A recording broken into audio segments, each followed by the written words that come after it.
성도 여러분, 한 주간 평안하셨습니까? 오늘은 주님께서 죄와 사망 권세를 이기시고 다시 살아나신 부활주일입니다. 오늘 그 부활하신 주님을 온 마음으로 찬양하는 복된 예배가 되셨으면 좋겠습니다. 이제 다 같이 묵상기도 드리심으로 부활주일 예배를 하나님께 드리겠습니다. 기도합니다.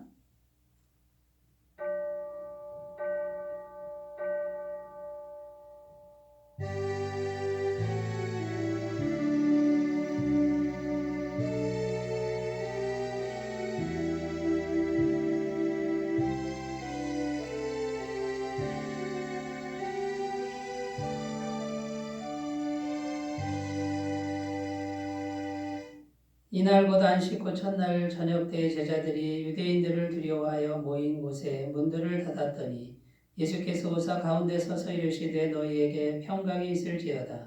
예수께서 이르시되 어찌하여 두려워하며 어찌하여 마음에 의심이 일어나느냐. 내 손과 발을 보고 나인 줄 알라. 또 나를 만져보라. 영은 살과 뼈가 없으되 너희 보는 바와 같이 나는 있느니라. 아멘. 할렐루야. 사망 권세를 이기시고 부활하신 우리 구주 예수님께 감사와 찬송과 영광을 올려드립니다. 부활의 기쁨이 충만한 이 아침에 드리는 우리의 예배를 기쁘게 받아 주시옵소서. 죄악으로 어두워진 이 땅 위에 부활의 밝은 빛을 비춰주시고 질병과 죽음 앞에서 절망하고 있는 저희의 심령에도 부활의 소망으로 충만하게 채워주시옵소서. 부활의 첫 열매가 되신 주님의 뒤를 따라 저희도 부활에 참여하게 될 것을 믿습니다. 이 확고한 믿음 안에서 견실하며 흔들리지 말고 주님의 일에 더욱 힘쓰는 자들이 되도록 인도하여 주옵소서. 거룩하신 성령 하나님, 오늘 우리가 드린 이 부활주일 예배 가운데 충만하게 임재하여 주옵소서. 우리의 심령이 부활의 능력과 부활의 기쁨으로 충만하게 하여 주옵소서. 시종을 주님께 의탁드리며 우리 주 예수님의 이름으로 기원하옵나이다. 아멘. 다 같이 찬송가 165장 함께 부르겠습니다.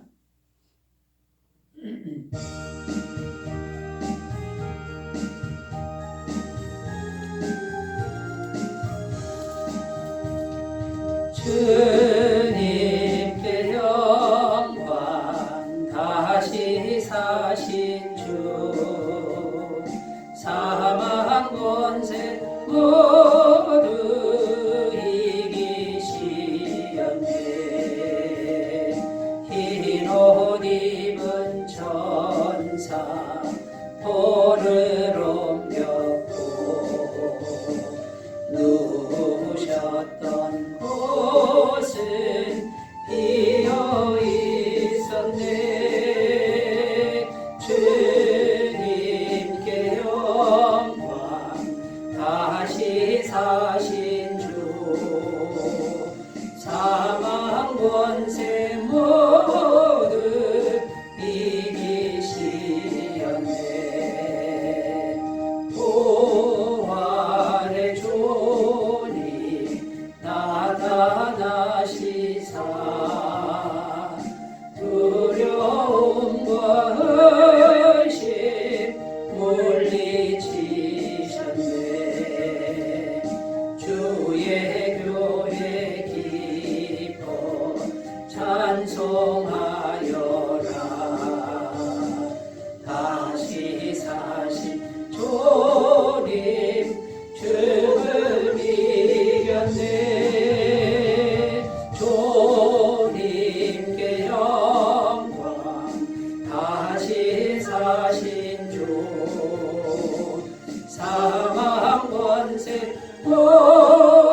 나는 전능하신 아버지 하나님, 천지의 창조주를 믿습니다.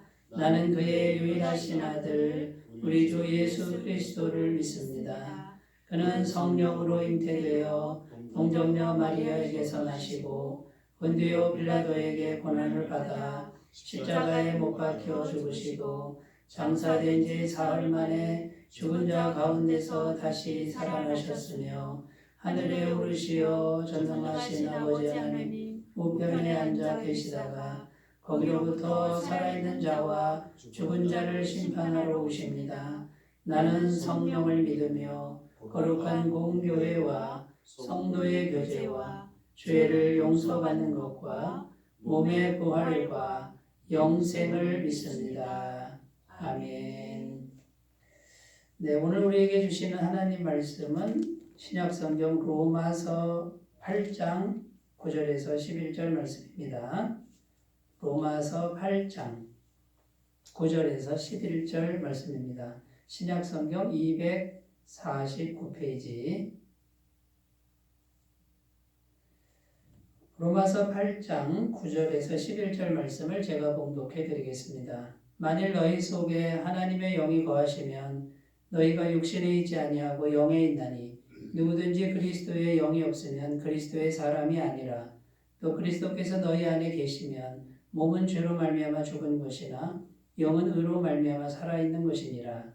예수를 죽은 자 가운데서 살리신 이의 영이 너희 안에 거하시면 그리스도 예수를 죽은 자 가운데서 살리시니가 너희 안에 거하시는 그의 영으로 말미암아 너희 죽을 몸도 살리시리라.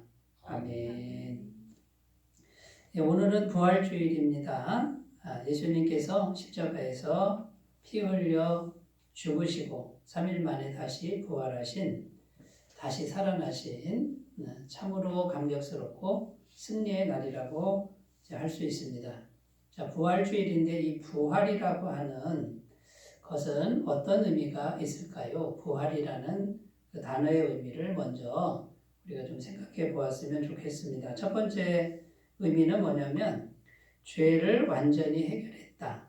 죄가 완전히 사해졌다. 해결했다. 이런 의미가 있습니다. 여러분 우리가 죽는 이유는 죄가 있기 때문에 죽는 것입니다. 어떤 사람도 죄가 조금만 있어도 죽습니다.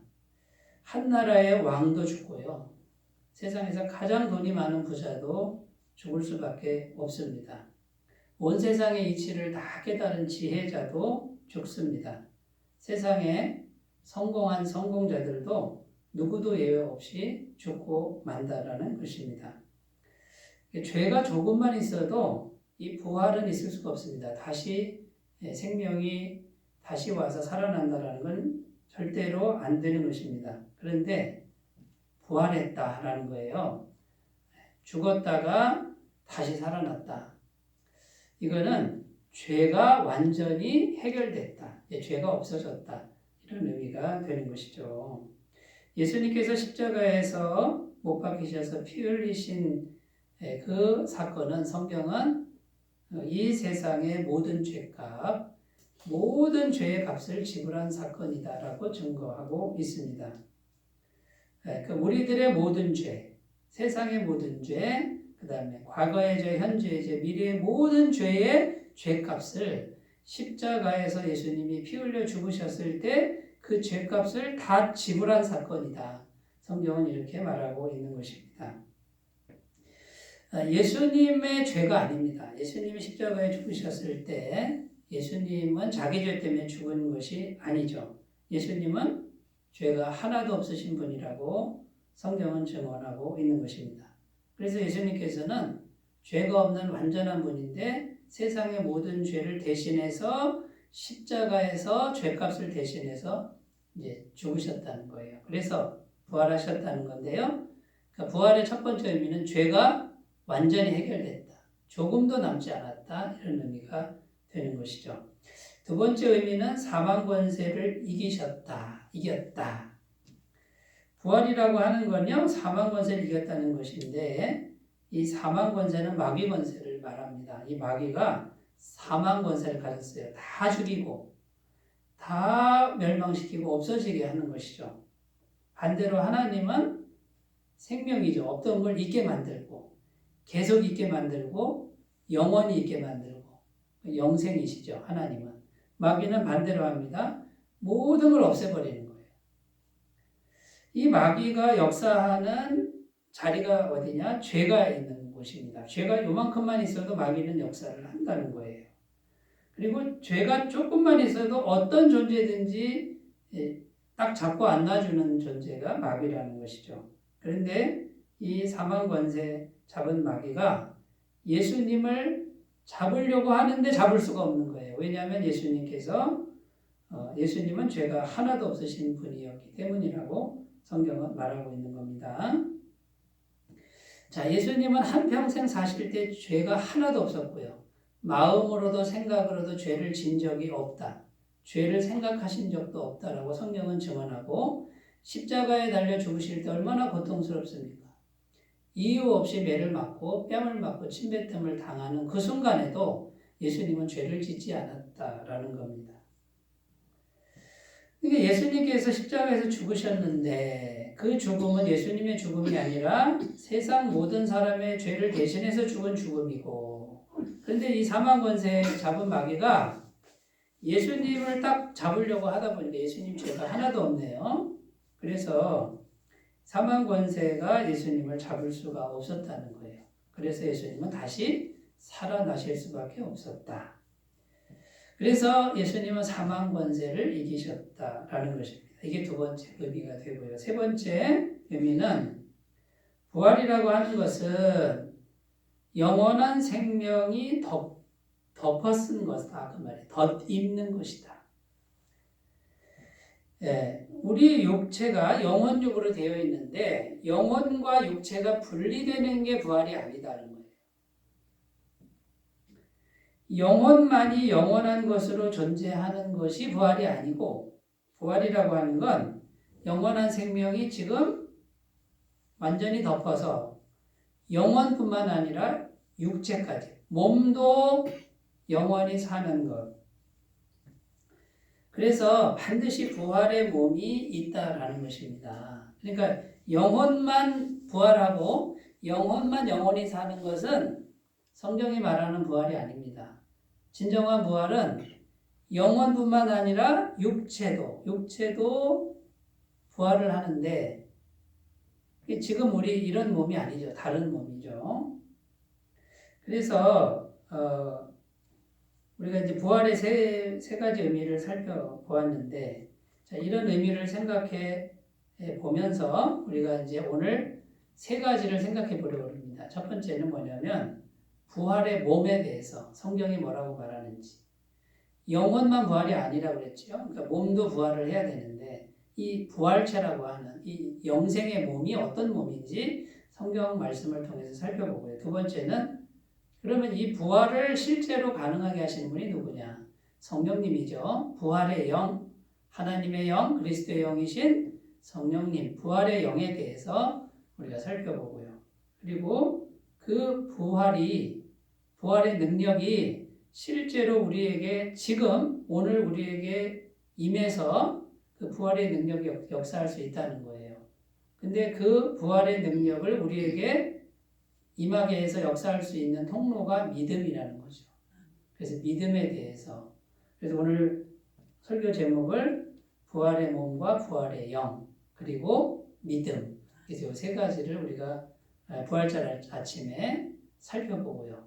부활을 찬양하고 부활에 대한 확실한 믿음을 갖고 그 믿음을 통해서 부활의 능력을 가지고 살아가는 매일매일 삶이 되셨으면 좋겠습니다. 자, 첫 번째는 이제 부활의 몸이죠. 부활의 몸에 대해서 성경이 뭐라고 하는지 살펴보겠습니다. 이 부활의 몸은 누구를 살펴보면 잘 알 수 있을까요? 예수님께서 부활하시고 나서 제자들을 만날 때 그 부활하신 몸을 가지신 예수님이 어떤 특성을 가졌는지가 성경에 여러 곳에서 등장하고 있는데 한번 살펴보겠습니다. 첫 번째는 지금 우리가 갖고 있는 이 혈과 육이 아니다 그 말이에요.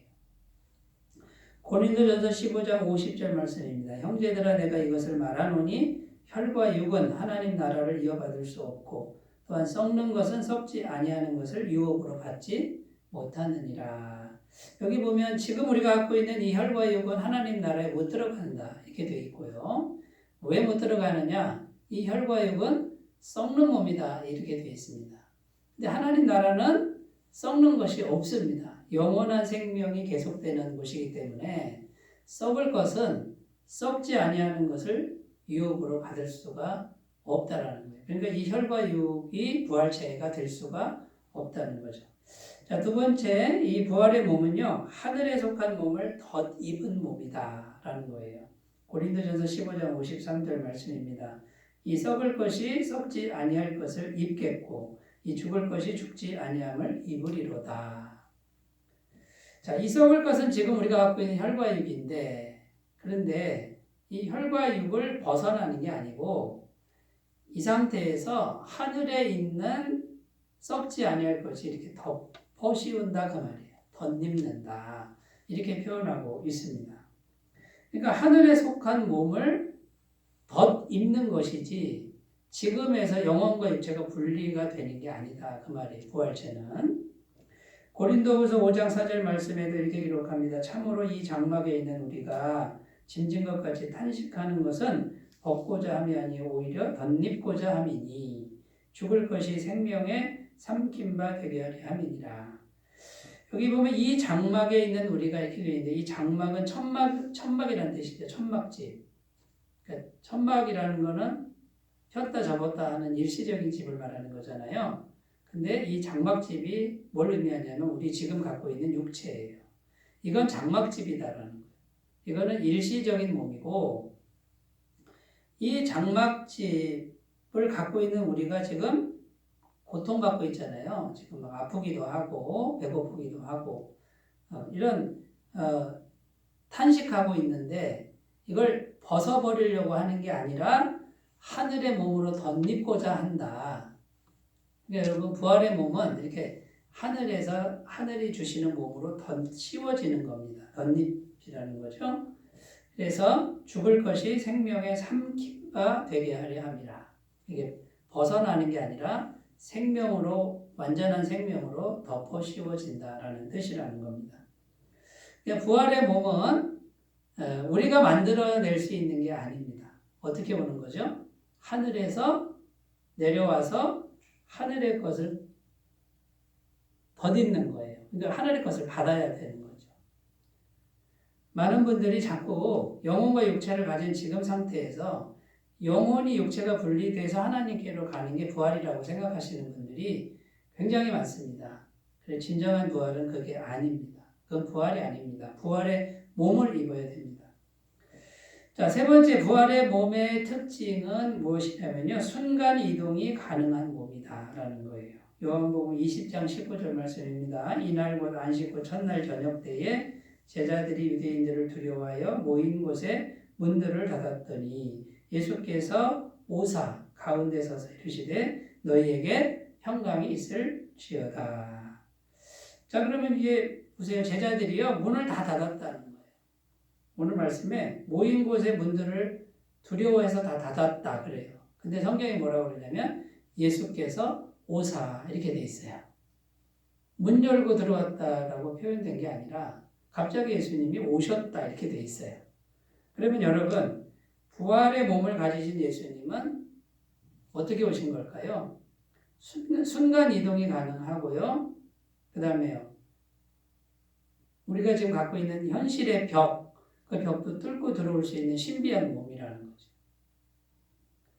그리고 가운데 딱 오셔서 평강이 있을지어다. 두려워 떨고 있는 사람들 마음에 평강을 주신다는 거예요. 그러니까 부활의 몸은 뭡니까?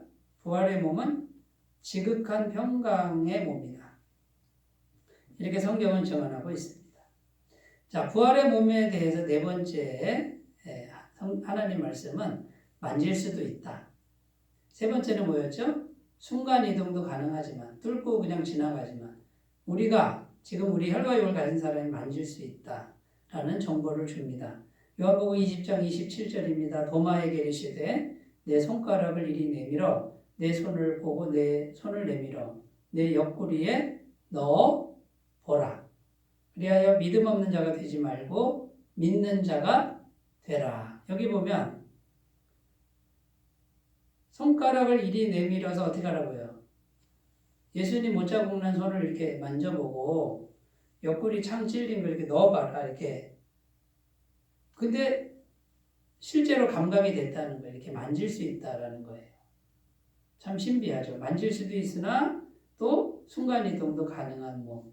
이게 이제 지금 우리가 갖고 있는 혈과 육으로는 도대체 이해가 안 되죠. 자, 그 다음에 5번째입니다. 음식을 먹어도 되고 안 먹어도 되는 몸. 안 먹어도 배고프지 않는 몸. 요한복음 21장 15절입니다. 그들이 조반 먹은 후에 예수께서 시몬 베드로에게 이르시되 요한의 아들 시몬아 내가 이 사람들보다 나를 더 사랑하느냐 하시니. 여기 보면 그들이 조반 먹은 후에 이렇게 되어 있는데 예수님께서 갈릴리 바닷가 근처에 새벽에 생선을 굽고 계셨단 말이죠. 근데 제자들이 밤새도록 고기를 잡는데 한 마리도 못 잡았습니다. 근데 예수님께서 말씀하셨죠. 그물을 배 오른편에 던져라.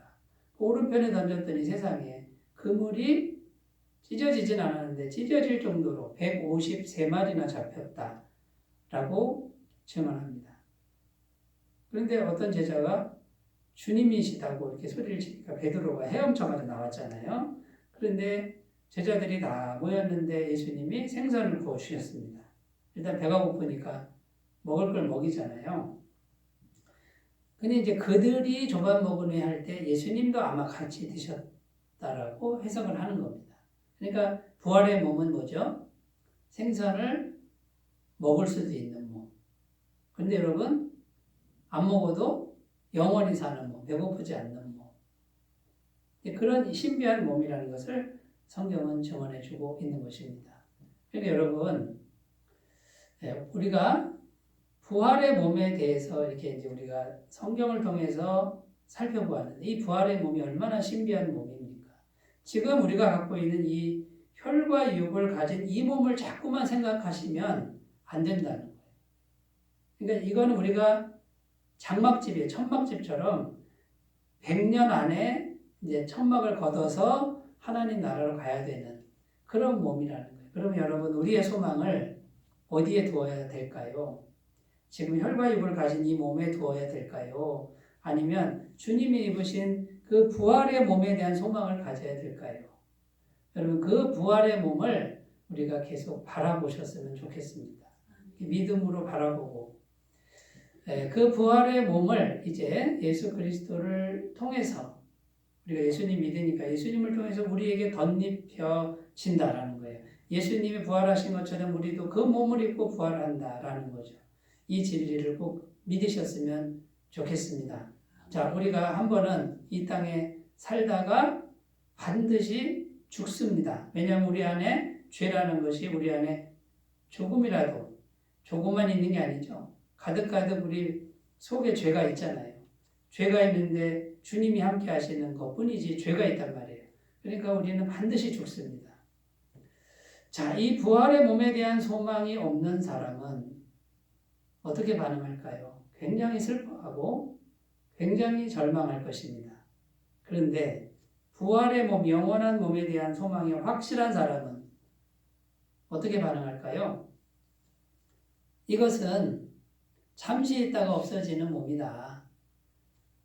이것이 없어진다고 해서 지나치게 절망하거나 낙심하지 않는다라는 거예요.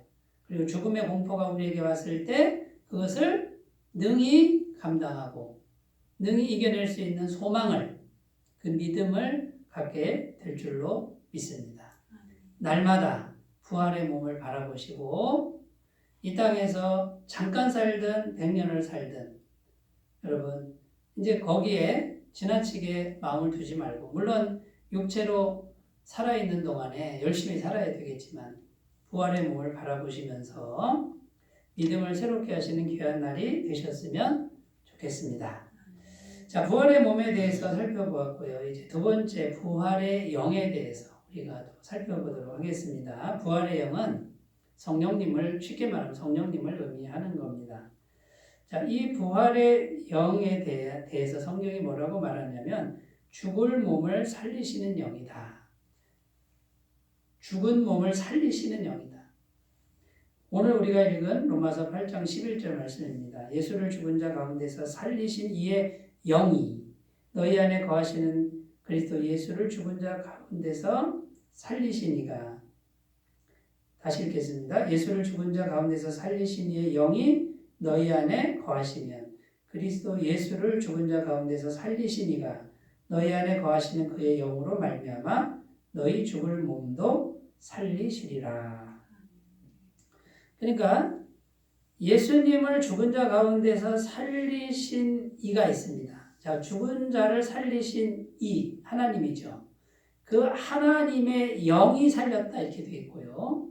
그럼 예수님을 죽은 자 가운데 살리신 이의 영이 너희 우리 죽은 몸도 살리실 것이다. 그러니까 부활의 영 성령님은 죽은 몸을 다시 살리시는 분이다. 그러니까 부활의 몸을 주시는 분은 정체가 누구예요? 성령님이에요. 자, 부활의 영은 전능하신 하나님의 영이시다 이렇게 또 증언하고 있습니다. 로마서 8장 9절입니다.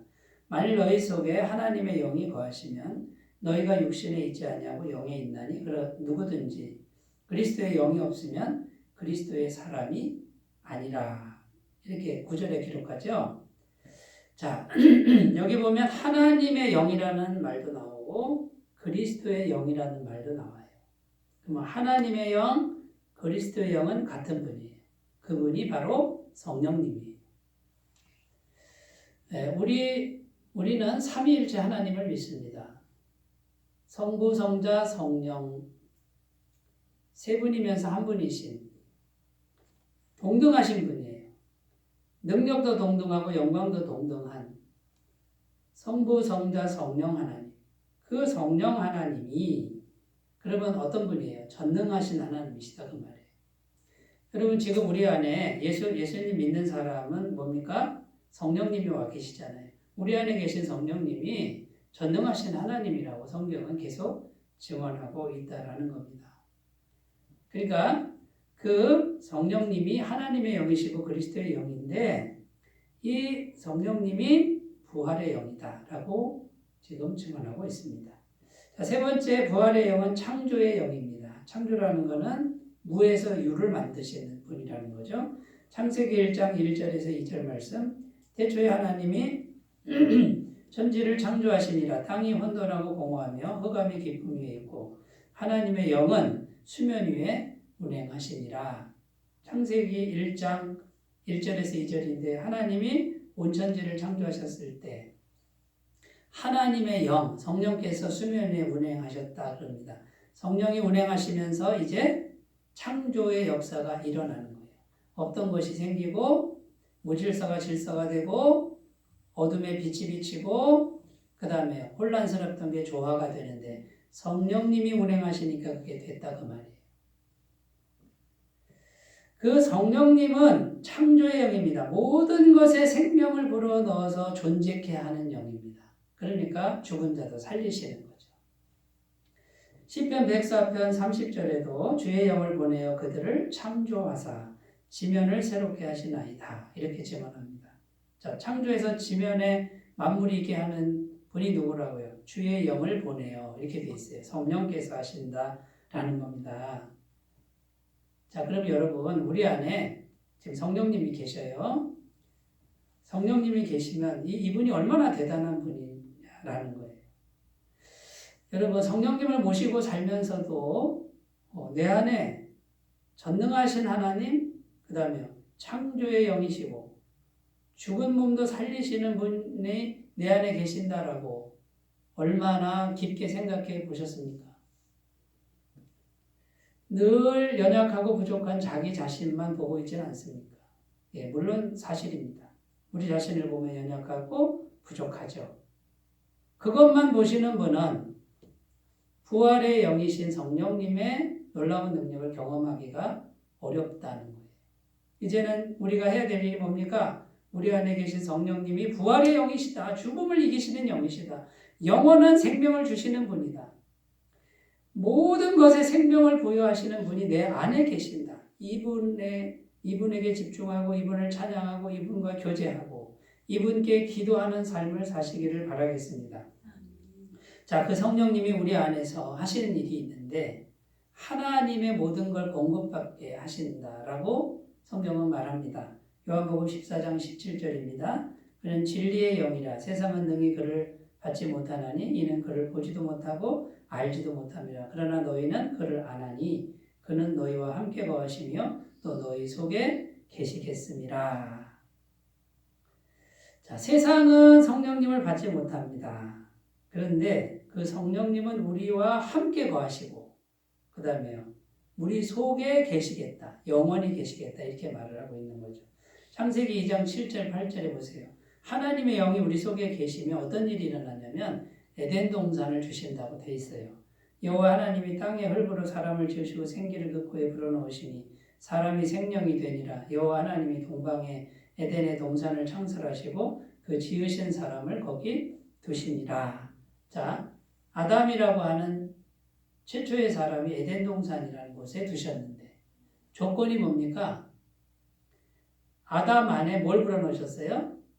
하나님의 영을 불어넣으셨단 말이죠. 우리 사람 안에 하나님의 영이 있으면 하나님의 모든 것을 공급받게 합니다. 영원한 생명, 영원한 기쁨, 현실적인 필요도 다 공급받게 하는 거죠. 지금 우리가 예수님을 믿었습니다. 그리고 우리 안에 성령이 계시니까 이제 이 성령님만 의지하면 이 성령님을 통해서 하나님의 모든 걸 공급받을 수 있는 자격과 조건을 갖추셨다는 것을 믿으셨으면 좋겠습니다.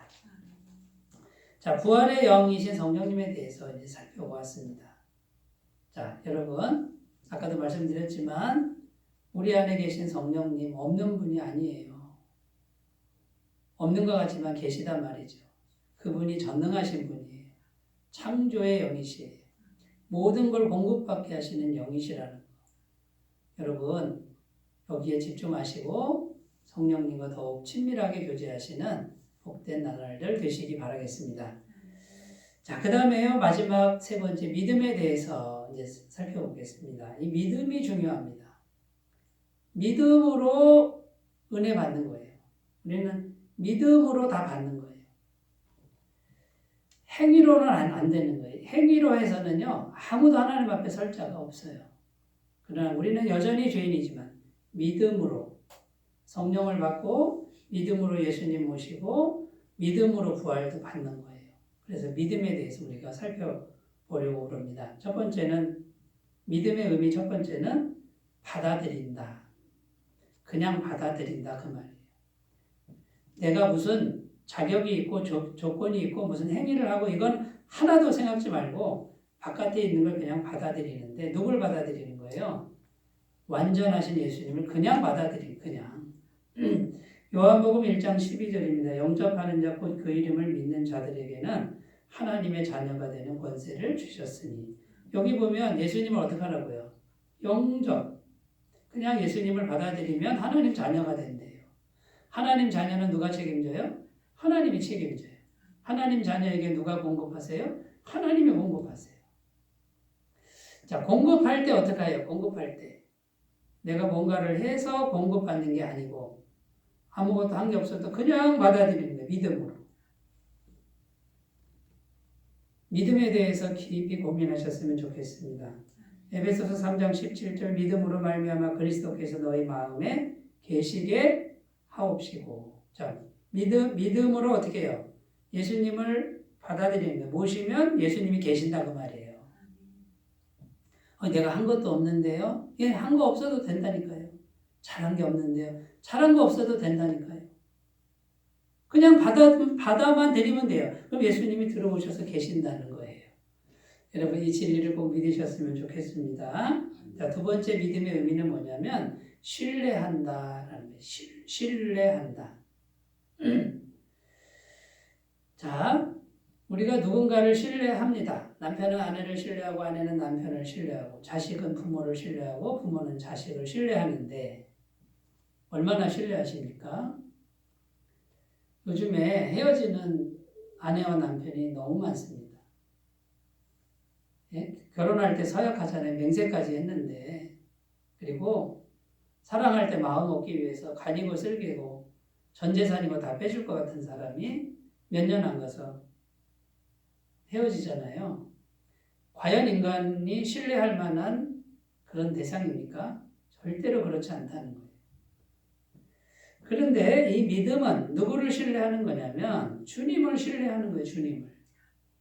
여러분, 주님을 신뢰하고 주님을 의지하는 거예요. 그런데 그 주님은 절대로 배신하지 않는다는 거죠. 떠나시지도 않는다는 거예요. 그러니까 여러분, 믿음이라고 하는 건 주님을 계속 신뢰하는 거예요. 그런데 주님이 우리를 신뢰하실까요? 우리는 날마다 배신하죠. 날마다 죄를 짓고. 그런데 주님을 또 바라보면 어떻게 해요? 주님은 항상 그 자리에 있고 또 이렇게 말씀하시는 거예요. 또 왔니? 나를 받아들여다오. 그래야 네가 산다. 항상 그 자리, 영원한 그 자리. 그러니까 주님은 신뢰할 만한 분이다 그 말이에요. 우리는 계속해서 죄를 짓고 계속해서 넘어지고 계속해서 주님 배신하고 그리고 또 가서 회개하고 또 가서 수만 번, 수십만 번, 수억 번 회개해도 주님은 그 자리에서 조금도 움직이지 않고 언제나 자신을 내어주는 분. 이게 믿음이에요. 여러분, 우리가 날마다 넘어져요. 그런데 다시 주님 그러면 항상 그 자리에 계신단 말이에요. 조금도 움직이지 않고 계시고 그리고 마음에 주님을 모시기만 하면 언제든 들어오시는 분. 이게 믿음이에요. 근데 안타까운 사실은요. 어떤 분은 그래요. 한 20번 그렇게 하다가요. 내가 20번이나 이렇게 회개하고 또 회개하는데 21번째는 도저히 못하겠습니다. 양심이 찔려서 못하겠습니다. 여러분 맞아야 틀려요. 절대로 그러시면 안 돼요. 21번도 괜찮고 22번도 괜찮고 100번도 괜찮아요. 언제나 믿을 만한 신뢰할 만한 주님을 모시기 바라요. 그리고 살아가는 모든 문제 그거를 주님을 신뢰하고 주님께 기도로 아뢰시기 바라요.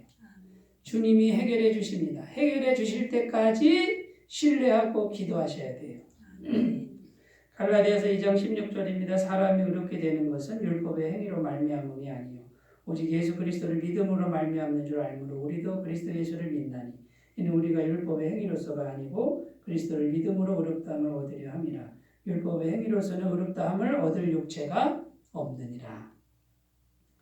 여러분 주님이 오시면 언제든지 의롭다 해주신대요. 이걸 꼭 믿으셨으면 좋겠습니다. 자, 믿음 세 번째입니다. 믿음은 천국을 보는 눈입니다. 히브리서 11장 1절 2절 믿음은 바라는 것들의 실상이요 보이지 않는 것들의 증거니 선진들이 이로써 증거를 얻었느니라.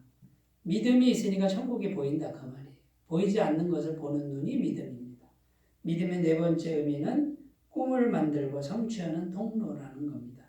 마태복음 8장 13절 예수께서 백부장에게 이르시되 가라 내 믿은 대로 될지어다 하시니 그 즉시 하인이 나으니라. 이 백부장은 계속 믿고 있었어요.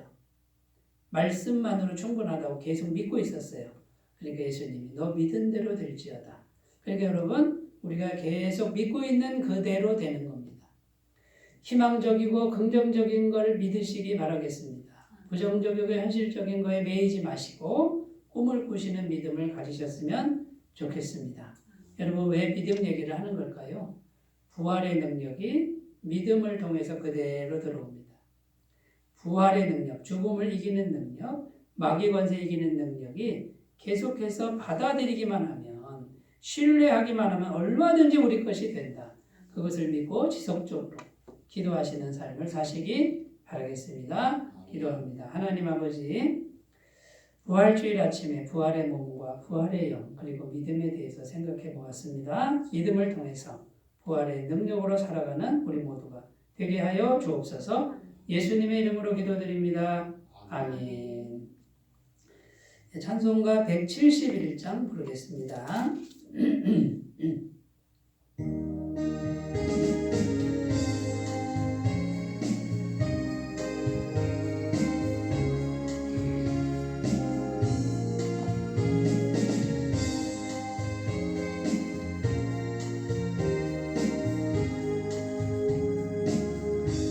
하나님의 독생자 예수 날 위하여 오시었네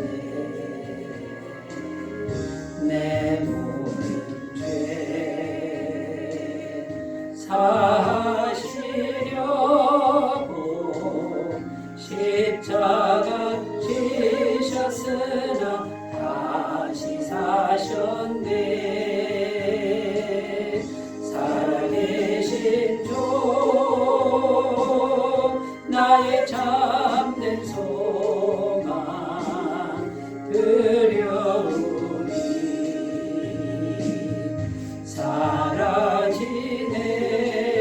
사라지네.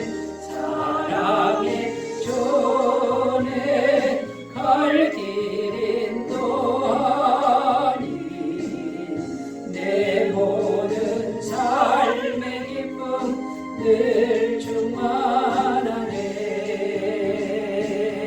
주 안에서 거듭난 우리 기뻐하며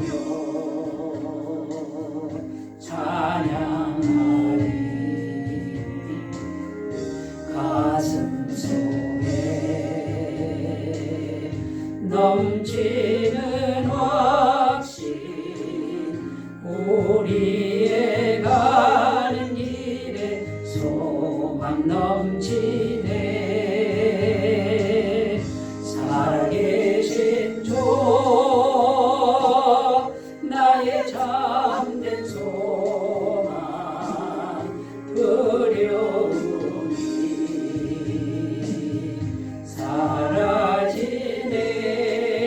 사라지네. 사랑의 주 내 걸 길인 너니 내 모든 삶의 기쁨 늘 충만하네. 선한 싸움 다 마친 후에 우리 주님 배우리라. 사망 권세 다 물리치고 주님이 다스리니 영광 넘치네.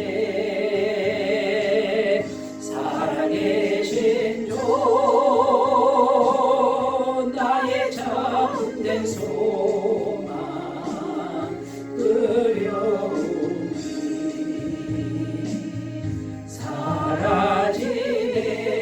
사라지네. 사랑의 주내 갈 길인 너니 내 모든 삶의 기쁨 늘 충만하네.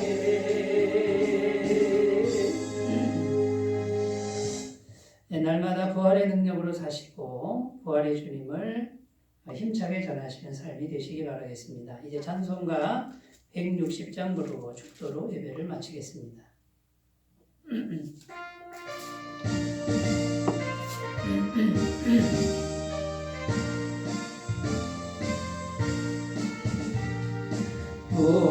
무덤에 머물러 예수 내 구주 새벽 기다렸네. 예수 내 주 원수 다 이기고 무덤에서 살아나셨네. 어둠을 이기시고 나와서 성도와 함께 길을 다스리시는 사셨네. 사셨네. 예수 다시 사셨네. 헛되이 지키네. 예수 내 구주 헛되이 봉하네. 예수 내 주 원수 다 이기고 무덤에서 살아나셨네. 어두움을 이기시고 나와서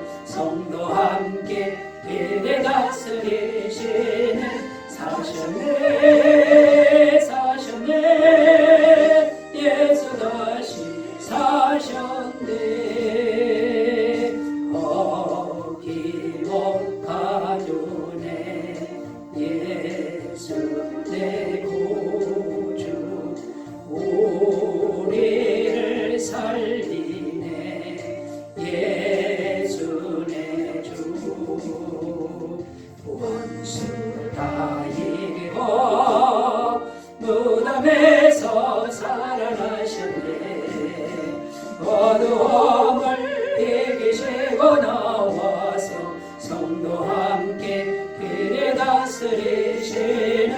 사셨네 사셨네 예수 다시 사셨네. 이제는 우리 주 예수 그리스도의 은혜와 하나님 아버지의 사랑하심과